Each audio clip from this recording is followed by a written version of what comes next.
In 1996, the hijacking of an Ethiopian Airlines 767 became the worst in history when it crashed into the sea off the Comoros Islands in the Indian Ocean. 127 people died. The pilot, Captain Leol Abate, was no stranger to hijacks. This was the third time an aircraft under his command had been threatened. I told them I would do anything they like. I was ready to cooperate with them, and I told them I will do anything they like. On board was the U.S. Consul General for Bombay, Pancho Huddle, and his wife. One guy came sort of running up, waving his arms wildly as if he was a bit crazy, frankly. And I'm not sure what he was trying to say. I thought he was a bit of a nutcase, and then I saw a guy sort of flitting up quietly and slowly up the way, and I said, uh-oh, this looks like some sort of coordinated effort. Must be a hijacking. The hijackers announced that they had a bomb and were taking over the plane. The bomb, I think, was sort of what looked like a shoebox with a few wires sticking out of it. Who knows what it was?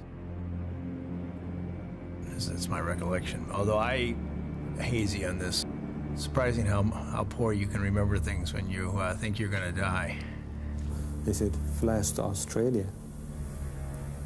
I said, okay, I'll fly to Australia, but we have to discuss some points.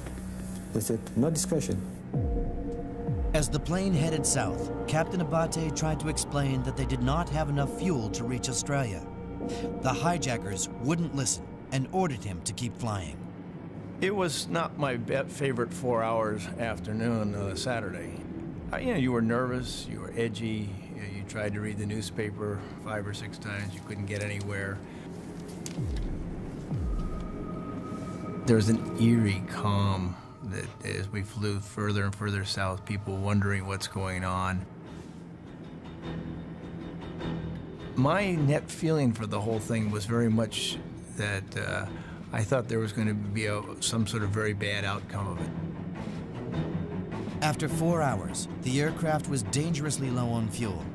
The captain tried to negotiate with the hijackers one last time. And I told them if they could make any changes. And I showed them there is an island here. It's way out of Africa. So this is your last chance to refuel. They said, no. We don't need any fueling. We'll go as far as the aircraft flies, then we crash. I said, if you don't want to reach your aim, and if you want to die in the air, why do we have to kill all those innocent people? What did they say? They said, never mind, we're making history. Captain Abate was left with no choice. He announced to the passengers that the aircraft had now run out of fuel and he was going to have to ditch in the ocean.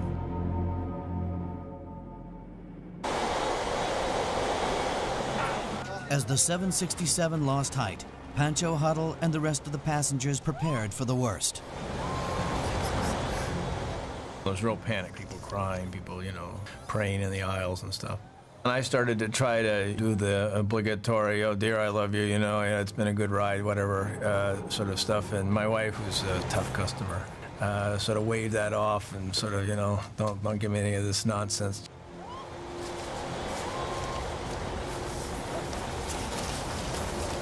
Just before hitting the sea, Pancho Huddle gave one of the hijackers a menacing look. I took off my glasses and kind of gave him a real hard look with him, right eye to right eye. And my intent was, I was giving him I hope you're near me in the water, because I was a swimmer on the Junior Olympics, and I'm going to put you down.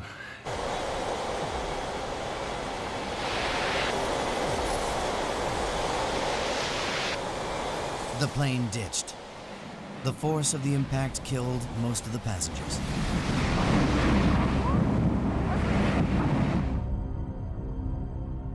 The plane sort of hit the water, and it was very gentle, and I sort of breathed a sigh of relief. Oh, wow. Wow, this is going to be better than I thought. About 10 seconds later, it was like a 15-mile-an-hour accident and a 30-mile-an-hour accident. Then it was like a 60-mile-an-hour accident, and my last thought was, uh-oh, I'm dead.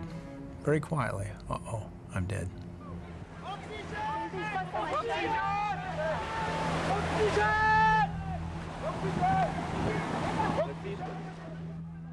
The next thing I knew, I woke up and I said, I'm alive, literally talking to myself. I'm alive. That was probably the most bizarre feelings I've ever had in my life. That 1 second after I sort of woke up in the water, or the next few seconds, you survived a major plane crash.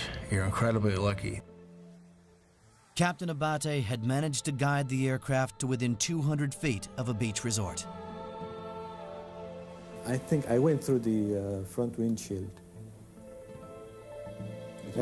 Anyway, I just went out of the cockpit. It was a miracle. I was floating in the water, bobbing, just like a chipmunk in a lawn chair like this. I had no idea how I'd gotten there. I'm out there alone in the sea. There's some trash, coffee mate on the water. I'm bleeding badly in my hand and my foot. Almost instantly, I looked for my wife, and she had been sitting on my right, and she was gone. My heart sank. And then I looked quickly to my left, and she was there, also bobbing in the water, also with her seat. It's the same thing as mine exactly. And she had never blacked out. I said, "Are you okay?" And she said, "I'm okay."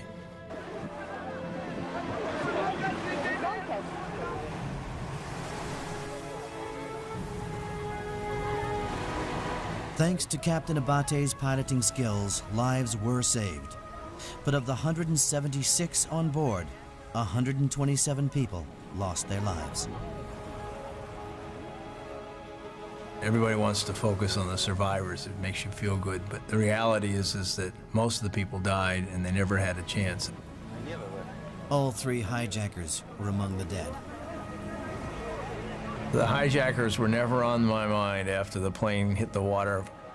Frankly, I figured that the one that I knew was near us, that I had bad vibe, was not going to make it because he was standing up without his seatbelt on. They got what they deserved. I can't think of a better way to say it. They killed 127 people. Captain Abate later received one of the highest awards that can be given to civil pilots for bravery and exceptional piloting skills.